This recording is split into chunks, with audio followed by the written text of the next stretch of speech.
गरीब लड़की। एक गांव में एक साहूकार अपने परिवार के साथ रहता था।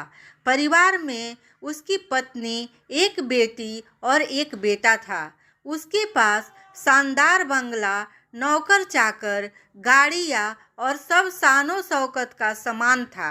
गरीब लोगों को बहुत ज़्यादा सूद यानी ब्याज पर कर्जा देना उसका धंधा था। अक्सर लोग तंगी के दिनों में या किसी त्योहार या ब्याह शादी के मौके पर उस साहूकार से कर्जा ले लेते थे। जब फसल अच्छी होती थी तो थोड़ा थोड़ा करके उतारने लगते, लेकिन जिस वर्ष सूखा पड़ता तो कर्ज तो छोड़ो, गांव वाले सूद तक को भी नहीं दे पाते थे। इसी का फायदा उठा वो साहूकार उनकी जमीनों पर कब्जा कर लेता, फिर कब्जा कर उन्हें बेच देता और खूब पैसे कमाता। इस धंधे में उसका बेटा भी उसकी मदद करता। दोनों बाप बेटा हर समय किसी न किसी गरीब की जमीन हड़पने की योजना ही हमेशा बनाते रहते। एक दिन शहर में एक व्यापारी आया और साहूकार से गांव में जमीन खरीदने की इच्छा बताई। साहूकार की खुशी का ठिकाना न रहा। घर बैठे बिठाए जमीनों का ग्राहक मिल गया। साहूकार ने उस व्यापारी को बहुत सी जमीन दिखाई जो उसने कर्जे के बदले गांव वालों से हथिया ली थी, लेकिन उस व्यापारी को कोई भी जमीन पसंद ना आई। गांव में घूमते घूमते व्यापारी को एक जमीन का टुकड़ा पसंद आया। उसने साहूकार से उस जमीन के बारे में पूछा तो साहूकार सोच में डूब गया।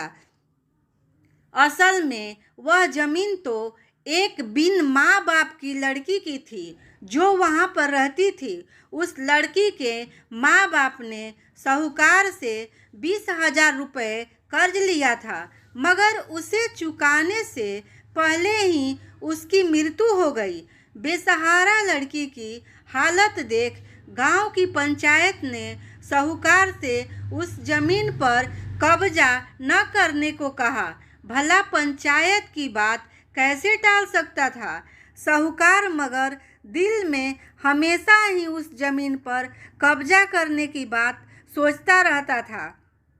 आज व्यापारी की इच्छा सुन उसका लालच बाहर आ गया था और उसने जमीन पर कब्जे का मन बना लिया। कर्जे के सारे कागज ले वह उस लड़की के घर पहुंचा और कर्जा वापस करने की बात कही। तब लड़की ने अपनी दुर्दशा बताते हुए और समय मांगा तो साहूकार ने कब्जा करने की धमकी दी।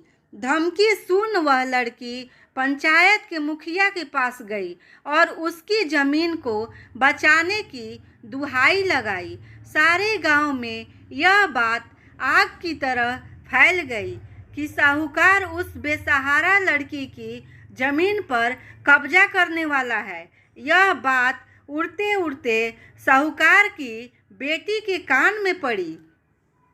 अपने पिता के लालच की बात सुन उसके मन में बहुत दुख हुआ। उसने अपने पिता से इस बारे में बात करने की कोशिश की, लेकिन साहूकार को तो सिर्फ बहुत बड़ा मुनाफा ही दिख रहा था।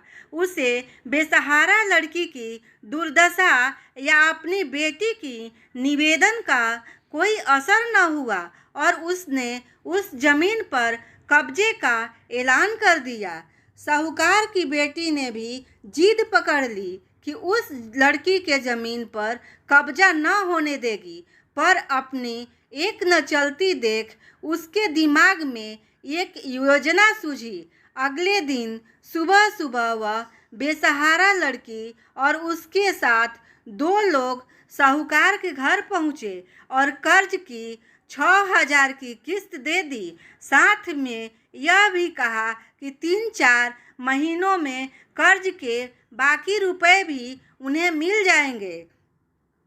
रुपया देने के बाद रसीद ले सब चले गए। चूँकि अब किस्त मिल गई थी, इसलिए पंचायत ने भी कब्जा नहीं करने दिया। साहूकार बहुत परेशान था कि आखिर उस लड़की के पास इतना सारा रुपया कहाँ से आया। कल तक तो वह दाने दाने को तरसती थी और आज 5,000 रुपया दे गई। कुछ भी ना समझ आने पर उसने गांव वालों से भी पूछताछ की, लेकिन कोई भी रुपयों के बारे में नहीं जानता था। कुछ दिनों बाद वह लड़की फिर गांव वालों को साथ आई और कर्ज की बाकी रकम चुकाकर रसीद और कर्ज के सारे कागज ले लिए। साहूकार परेशान हो गया कि आखिर इस लड़की के पास इतना धन आया कहाँ से। इस तरह कुछ दिन और बीत गए। एक दिन साहूकार की खबर मिली कि उस बेसहारा लड़की ने अपनी जमीन बेच दी है। कुछ कर तो सकता नहीं था, लेकिन उत्सुकतावश जाकर देखा तो चौंक गया। जमीन पर एक बोर्ड लगा था। उस बोर्ड पर जमीन के मालिक का नाम देख साहूकार की मानो सांसें रुक गई हो। मालिक के नाम के आगे लिखा था उसकी अपनी बेटी और उस लड़की का नाम। वह दौड़ा हुआ घर गया और बेटी से पूछा, यह क्या तमाशा है। तब उसकी बेटी ने उसे बताया कि उस गरीब लड़की के मदद के लिए उसने अपने सारे गहने बेच डाले ताकि उसकी जमीन आपके कब्जे से बच सके। लेकिन जमीन आपसे छुड़ाते ही उस बेसहारा लड़की ने उदारता दिखाते हुए आधी जमीन मेरे नाम कर दी। बेटी ने उसे समझाया कि आप तो उस लड़की का आखिरी सहारा भी छीन रहे थे, मगर उस लड़की का बड़प्पन तो देखो। उसने जमीन छुड़ाते ही मेरे गहनों के बदले अपनी आधी जमीन मुझे दे दी। यह सब सुन साहूकार को शर्मिंदगी महसूस हुई और उसने भविष्य में कभी किसी की जमीन न हड़पने का वचन दिया। ये कहानी कैसी लगी प्लीज़ कमेंट में ज़रूर बताइएगा और चैनल को सब्सक्राइब भी कर दें।